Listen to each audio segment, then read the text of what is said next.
And challenging times such as these always help us grow. You said you've had times when you've been, teary-eyed with your team, low periods, high periods. How have you grown personally as a person and professionally as a leader over these past few months? I think the pandemic has really provided a lot of professional development opportunities for leaders across all sectors. I think the reality is the table wasn't just fully the table setting wasn't changed. I think the table was just fully flipped. And I think the thing that I've grown better with, insofar as I've made decisions that you were talking about earlier, is I've also grown to be a lot better about uncertainty. And I think that's one thing that, especially in government,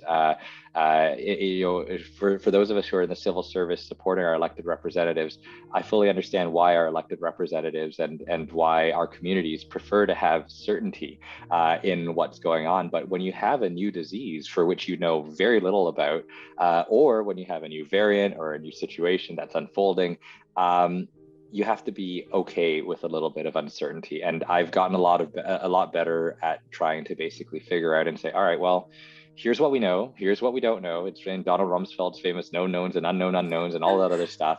And I used to joke, I used to, snicker when he said unknown unknowns and known unknowns, but I now realize what he was talking about. You actually do need to, kind of categorize these things in your head. And then they become decision points in of themselves if and when they start moving through that spectrum from totally unknown to known. But being able to do that, especially is something that I really developed, I think, through having to lead through this uncertainty. I think the other thing as well is I've also really learned to revisit other aspects of my work-life balance that I had definitely taken for granted before.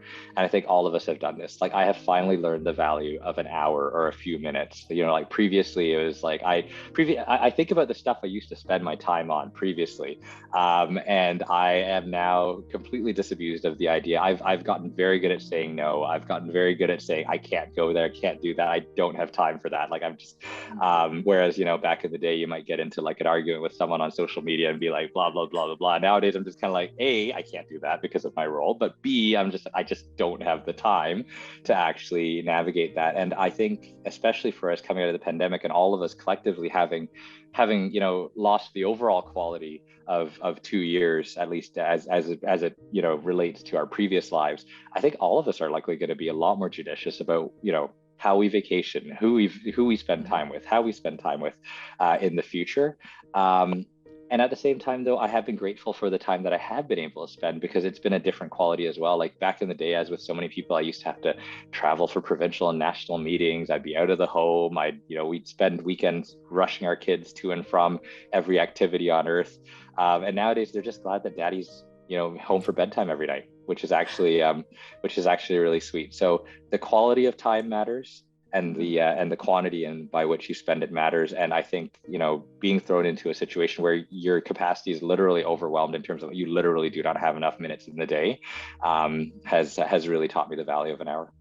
As they say, time is our most precious resource. Yeah, we're never going to get it back either. So Exactly. Absolutely. And you mentioned, Lawrence, you have a young family. Your wife is a physician. Your girls are 4 years and 7 years old. So how do you support your family through all of this? Especially when you were, moving up in your career and over the last year?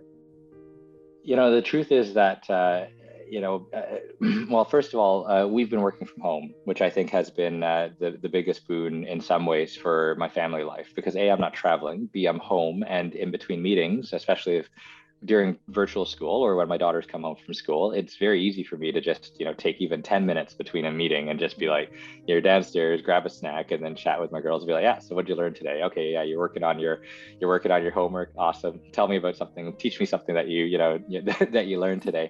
So that's been a great boon. And I am hopeful, of course, in the future that for those of us who have the opportunity or could be afforded the opportunity, that sort of flexibility around work can continue. I used to think about how back in the day I would commute I used to do a run bus commute. I'd run to a go bus and I'd take the go bus out and then I'd shower at the office and then I'd reverse Huh. that in the evening. So I'd get my run in and I'd get my bus in. Now I go for running meetings when I'm on a meeting where I don't need to talk, and it's just I've got like my hour podcast and I'm on my meeting listening.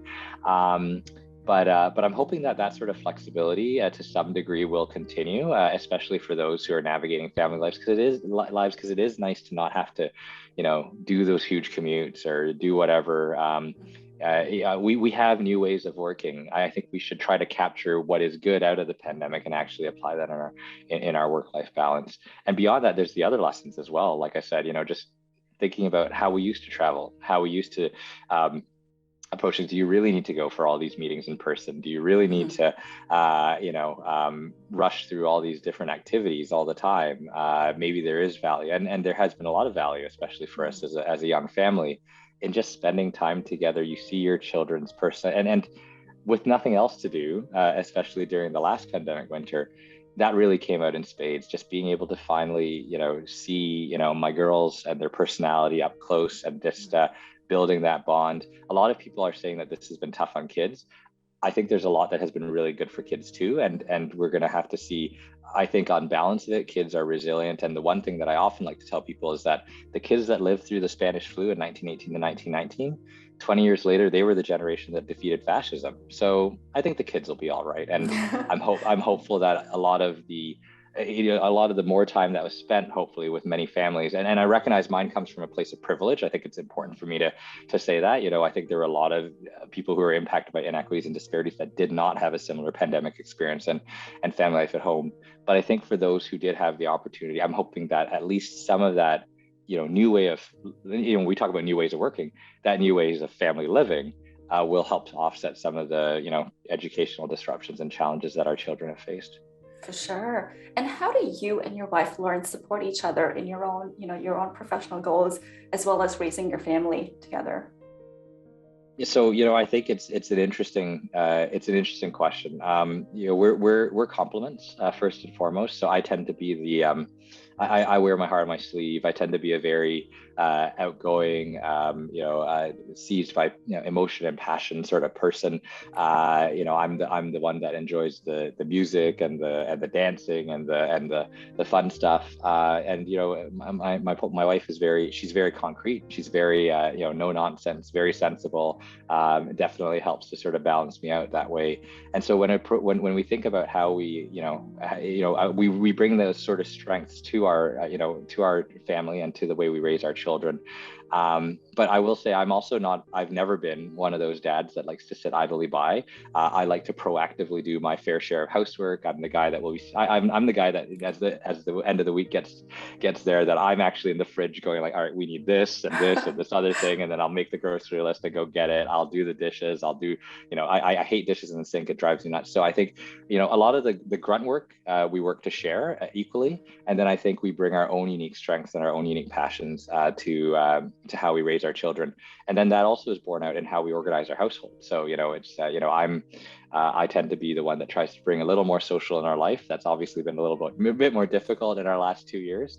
But depending on various bits and pieces, we often just divide and conquer, she's really good. She has a mind like a steel trap about what needs to be done and how it needs to be done and where. And I'm pretty easy to say, yeah, let's get it done. I've always been actually that's been just a general life philosophy of mine. I tend to be a person who's just kind of like, you know what, needs to be done. Let's just get it done. There's no time like the present. Do you cook as well? Yeah, I mean, we have, I grill. I cooked a bit, but nowadays she's gotten to the point where it's like, Because Malaysian food is delicious. yeah, unfortunately, my sister got the cooking gene in our family, and she's a tremendous cook.